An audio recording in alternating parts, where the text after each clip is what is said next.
जाफरी साहब, मैं सबसे पहले जरा आपसे जानना चाहूंगा, ये आज जो भी सुप्रीम कोर्ट का हुक्मनामा अभी आया है, इसको जरा थोड़ा सा आप हमारे नाज़रीन के लिए डिफाइन कर पाएं, क्योंकि एक र्यूमर ये भी उड़ी हुई है कि इलेक्शन कमीशन ऑफ पाकिस्तान शायद कल इन तमाम अफराद को, ये जो MNAs और MPAs हैं, इनको मुअत्तल कर देगा। हुक्मनामे में ये ऐसी कोई चीज़ आपने देखी है? जरा थोड़ा सा अगर आप हमें इसको एक्सप्लेन कर दें। जी शुक्रिया मंसूर साहब, मैंने रिपोर्टिंग फॉलो की है। मैंने जो ऑर्डर इटसेल्फ है उसको रिव्यू नहीं किया है, लेकिन जो रिपोर्टेड है ऑर्डर के हवाले से वो यही है कि जो अफराद अपने पार्टी के हजम के हवाले से सीट्स के अलावा जो सीट्स बांटी गई थी, यानी जो PTI को जानी चाहिए थी सीटें या सुन्नी इत्तेहाद काउंसिल को जानी चाहिए थी सीटें, उनको बजाय उस पार्टी को दिए बाकी पार्टीज में जो तकसीम हो गई थी, उन कैंडिडेट्स की नॉमिनेशन सस्पेंड कर दी हैं। वो अब लॉ मेकिंग का हिस्सा नहीं हो सकेंगे और ये इलेक्शन कमीशन की तरफ से एक लॉजिकल अगला कदम होगा अगर वो फिर इनकी मुअत्तली का बराह रास्त एक ऐलान कर देती हैं according to the priority list जो कि बाकी जमातों ने जमा की थी। आज जो हेयरिंग हुई उसके अंदर मेरे ख्याल से ये काफ़ी क्लियर था कि ये जो इलेक्शन कमीशन की कोशिश थी ओवर एंड अबव आइन और कानून के जाकर, उन्होंने जो अव्वल तो मेरे हिसाब से, मेरी नाक़िस राय में, ये डिनाई नहीं की जा सकती सीट्स उस पार्टी को जिस भी पार्टी ने उसे क्लेम किया है, लेकिन उससे आगे जाकर उन्होंने न सिर्फ डिनाई किया बल्कि उन्हीं की सीट्स जो हैं वो बाकी पार्टीज के अंदर तकसीम कर दी। और ये मेरी नज़र में जमहूरियत के ऐन खिलाफ है। The right to representation proportionally after having been elected के ऐन खिलाफ है और कोर्ट ने भी इसी बात का बादियुन नज़र इजहार किया और इसी वजह से दो चीज़ें की पहली डेट पे। अव्वल तो वो पेशावर हाई कोर्ट का 5 जजेस का फैसला सस्पेंड किया जिसने ECP के फैसले को अप्रूव किया था और उसके अंदर मुदाखलत से इनकार किया था, और दूसरा उन्होंने इलेक्शन कमीशन के फैसले को ही मुअत्तल कर दिया। तो उसका फिर एक लॉजिकल अगला कदम यह है कि इलेक्शन कमीशन अब उन एक्सेस लॉ मेकर्स की जो नॉमिनेशंस हैं उन्हें सस्पेंड करेगी। वंस अगेन आप ये भी कह रहे हैं कि सिर्फ ये सीटें इनसे ली नहीं जाएंगी बल्कि ये सुन्नी इत्तेहाद काउंसिल या तहरीक इंसाफ को दे भी दी जाएंगी। जारी बात है, लेकिन उसके ऊपर सवाल आएगा कि आज़ाद हैसियत के अरकान के अंदर सीटें बांटी जा सकती हैं? नहीं, मैं ये नहीं कह रहा कि दे दी जाएंगी, मैं कह रहा हूं कि मेरी कानूनी राय ये है कि दे दी जानी चाहिए। अच्छा। लेकिन मेरे ख्याल में कोर्ट ने बादियुन नज़र आज कम से कम इस बात का ऐलान तो कर दिया है, जो फॉर्मल बात है कि ये उनको जाए या ना जाए वो बात की बात है, उसको देखा जाएगा, लेकिन ये बाकियों में नहीं बांटी जा सकती। ओके। और क्योंकि कानून के अंदर और आइन के अंदर ये खामोशी है कि अगर बहुत सारे आज़ाद उम्मीदवारान जीत जाएं तो फिर आज़ाद सीटों का, रिजर्व सीटों का क्या किया जाता है, तो उसको कोर्ट जो है वो नज़ीरों से और आइन की रूह देखते हुए इसकी तशरीह करेगा और किसी एक आई एम होपिंग एक जस्टिसेबल पोजीशन पे हम आएंगे। लेकिन मेरी राय में अगर एक पार्टी कहती है कि ये तमाम लोग मेरे साथ हैं तो आप फिर तकनीकी मीन मेख में नहीं घुस सकते कि उसका झंडा सही था, सीधा था, उल्टा था, उसके सरबराह जो है उन्होंने क्या किया था, क्या नहीं किया था। क्योंकि देखिए मंसूर, ये जो पूरा कॉन्स्ट्रक्ट है कि एक पॉलिटिकल पार्टी के सिंबल को इतनी बड़ी चीज एक बना दी है जो सिंबल से ज्यादा बना है, वो इलेक्शन कमीशन के रूल्स ने बनाया है। और ये रूल्स जो हैं ये सरासर, कम से कम रूल 94 सरासर गैर आईनी और गैर कानूनी है, जो कि ये कहता है कि अलॉटमेंट ऑफ रिजर्व सीट्स सिर्फ उन पार्टीज को होंगी जिनका कोई सिंबल हो।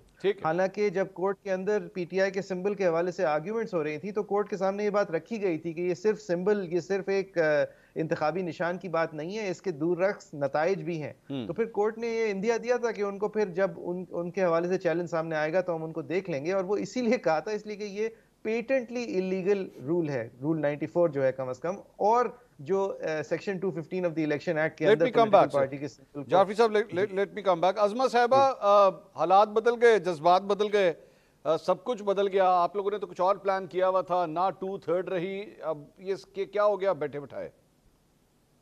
बहुत शुक्रिया मंसूर, आप भी मिठाई जल्दी ना खा लीजिएगा क्योंकि अभी तो पार्टी शुरू हुई है और जाहिर है ये आज 3 रुकनी बेंच जो है उसने फुल बेंच जो है वो उसकी दरखास्त की है। बेहतर होता है कि इसके ऊपर ऑब्जर्वेशन देने की बजाय, ये स्टे ऑर्डर जो है इतनी जल्दी में देने की बजाय फुल बेंच बन जाता, और फुल बेंच बन जाता जो वो हुक्म फरमाता वो था।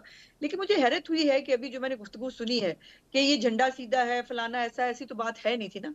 अब जिनको 2 दफा इलेक्शन कराने का मौका मिला, उन्होंने दोनों दफा फेक इलेक्शन कराए और उनको बार बार मौका दिया गया कि साबित कर दें कि आपने इलेक्शन कराए हैं। वो इलेक्शन नहीं करा सके, चले वहां पे बात खत्म नहीं हुई। उसके बाद वो आजाद अरकान जीत के आ गए, उसके बाद उस पॉलिटिकल पार्टी में गए जिसके अपने चेयरमैन ने अपने जो है वो उसके ऊपर सिंबल पे, घोड़े पे, निशान पे इलेक्शन नहीं लड़ा, उसने खुद जो है वो आजाद इलेक्शन लड़ा। और जो खुद पॉलिटिकल पार्टी नहीं है जिसका चेयरमैन, उस पॉलिटिकल पार्टी के ही अंदर चले गए। अब उस, और फिर दूसरी बात यह है कि वो जो घोड़े वाली पार्टी है उसने अपनी रिजर्व सीट्स की लिस्ट भी नहीं दी। तो ये कौन से आइन और कानून के तहत होगा कि इनको जो है वो, जिन्होंने लिस्ट भी नहीं जमा कराई, जिन्होंने प्रोसीजर भी नहीं फॉलो किया, जिन्होंने कुछ भी नहीं किया, उनको सीटें जो है वो सवाल आके जुड़ जाए। सवाल तो ये एक सवाल, फर्क जी, सिर्फ एक चीज का डिफरेंस आ गया है अजमा साहब, एक चीज का फर्क आ गया है कि कौमी असेंबली में और पेशावर खैबर पख्तूनख्वा की असेंबली में अब घोड़ा आ गया है, अब घोड़े का निशान पहुंच चुका है वहां पे। जी जी बिल्कुल घोड़ा का, पर कोई भी कानून रिट्रोस्पेक्टिव नहीं होता मंसूर जी साहब। आप सही कह रही हैं। और आज जो इलेक्शन कमीशन के वकील साहब ने भी जो गुजारिश की, महर अगर लतीफा बाद में सुन लेती हैं आप तो ज्यादा बेहतर होता। अगर मैं आपकी बात पे रोने लग जाऊं, आपकी गुफ्तगू लतीफे से कम थोड़ी है। This is not the way to sit in a talk show. हम यहाँ पर आपको लतीफे नहीं सुना रहे हैं, आपके लिए पूरा मुल्क लतीफा है, आपके लिए इस मुल्क का हंसने आइन पर कानून पाबंदी लतीफा थोड़ी है है। उस्मा, एहतजाज पे भी पाबंदी, जमहूरियत पे भी पाबंदी, राय पे भी पाबंदी, मुश्किल हालात में बंदा हंस ले अब उस पे भी पाबंदी है। I will not let you speak now, this is not the वे। हम अगर आपको पेशेंटली सुन लेते हैं, आप भी इतना सा, थोड़ा सा, इतना सा, जो बड़ा मुश्किल है, पता नहीं जो बंदा पीटीआई में जाता है उसके अंदर से सारी एथिक्स मोरालिटीज खत्म क्यों हो जाती है, मुझे तो ये समझ में नहीं आता। अच्छी खासी सेंसिबल लड़की हो, प्लीज लेट मी कंप्लीट। और ये जो हंसना, अब मैं आपकी बारी पे मैं ऊंची ऊंची रोऊंगी, फिर आप अच्छी रहेंगी, ना कोई हंसे नहीं, आप देखें कैरी ऑन। नहीं आप ना कोई रोए ना कोई हंसे। You are insulting me. नहीं आप नहीं जी, कोई किसी की इंसल्ट नहीं करेगा जी। ये समझाया कि आपको ऐसे बैठना चाहिए टॉक शो के अंदर। वैसे एक मैं बात कहूं, आप दोनों को एक बात कहूं, अजमा साहबा, आप एक वक्त में, आप और शाह महमूद कुरैशी साहब एक ही जमात में रह चुके हैं, एक वक्त था वो। मैं वही इसीलिए कह रहा हूं, चले छोड़ें। मैंने आज तक उनके बारे में, मैंने कभी आज तक उनके बारे में, मैं जरा वजाहत कर दूं, बट बात ये है कि अजमा साहबा बात कंप्लीट कर ऑन अ नेशनल प्लेटफॉर्म जी, and I'm speaking and she is just, you know, वो she is smiling और वो क्या क्या लगा रही हैं। नहीं अपनी हंसती जी वो, नहीं वो कम से कम थोड़ी सी एथिक्स महर साहबा नहीं हंसेंगी जी, चाहिए। महर साहबा आपने नहीं हंसना, महर साहबा आपने हंसना नहीं है, अजमा साहबा आपने रोना नहीं है, बस आप शुरू करें जी। हंसना मना है। अगर ये अपना इलेक्शन नहीं करा सके, ये लतीफा है। अगर इनको अकल नहीं आई कि इनको जो है वो पॉलिटिकल पार्टी जो है वो कैसे बनानी है, पॉलिटिकल पार्टी की डेफिनेशन इनको नहीं पता, तो ये लतीफा, इनको रोना चाहिए अपनी हरकतों पे। इन्होंने अपने जो तमाम अपनी पूरी सियासत को लतीफा बना दिया है। चले और अब let's come back to the topic जी, कुछ है नहीं करने के लिए और बोलने के लिए। Let's come back to the topic. Azma साहबा, अब आपकी बात से मैं ये समझाऊं कि आप कह रही हैं कि एक तो मिठाई ना खाई जाए, लार्जर बेंच बन जाए, लार्जर बेंच बन जाएगा तो फिर शायद चीजें चेंज हो जाएंगी। This is what you are saying. Change वेंज होने का मैंने कभी इस तरह की गुफ्तगू ना की है, ना मैं करती हूँ। लेकिन मैंने जो 3-4 लीगल पॉइंट्स आपके सामने रेस किए हैं, और मैं ये कह रही हूँ कि यकीनन लार्जर बेंच को तमाम चीजें देखनी होंगी। पॉलिटिकल पार्टी की जो पॉलिटिकल पार्टीज एक्ट के तहत डेफिनेशन है, जिसके अंदर पॉलिटिकल पार्टी कौन सी होती है, उसको जो है कौन सी पॉलिटिकल पार्टी जो है उसको रजिस्टर किया जाता है, किसको सिंबल दिया जाता है, फिर जो इलेक्शन का जो स्केड्यूल है वो जब जारी होता है तो पॉलिटिकल पार्टीज ने जो अपनी जो रिजर्व सीट्स की लिस्टें हैं वो कब जमा करानी होती है, और अगर कोई पॉलिटिकल पार्टी लिस्ट जमा ही ना कराए तो उसका क्या मतलब होता है। ये तमाम बातें यकीनन लार्जर बेंच देखेगा।